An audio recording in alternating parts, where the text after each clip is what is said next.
Hi, I'm Kiano, and this is my recipe for a chocolate ripple cheesecake. This recipe was a journey. This is not a pour.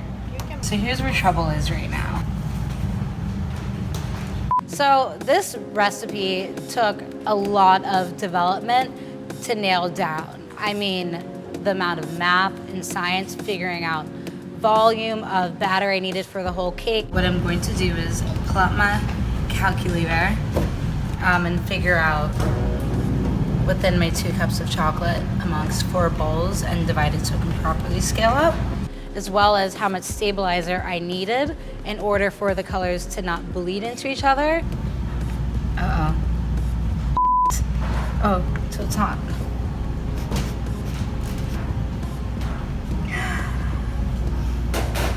The simplest way to approach this recipe is I wanted to make one mother batter for every color of the cheesecake and then divide it into 4 different bowls. That way, each bowl got its own quantity of chocolate to create a different tone of brown. Just get in there. I feel like these are almost too close in color, so maybe just a little bit more so it can be very distinguished.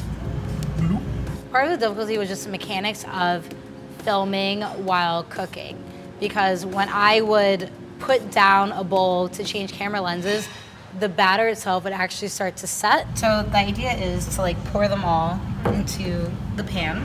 This is not a pour. You can microwave. Microwave it?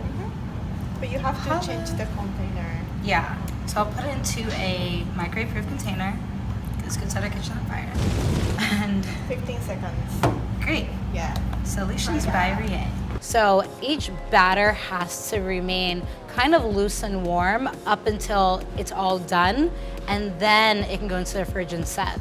So a tip that I learned was, while making this cheesecake, at any point you have to stop or take a break, microwave the batter for 20 seconds or so just to get it refluid before you start pouring, and wait until you have a window of time to pour all 4 colors before you do it. Because if you pour layer 1 and then take a break and then try to pour layer 2, it's not gonna push out and you're not gonna get a nice, beautiful, even ring.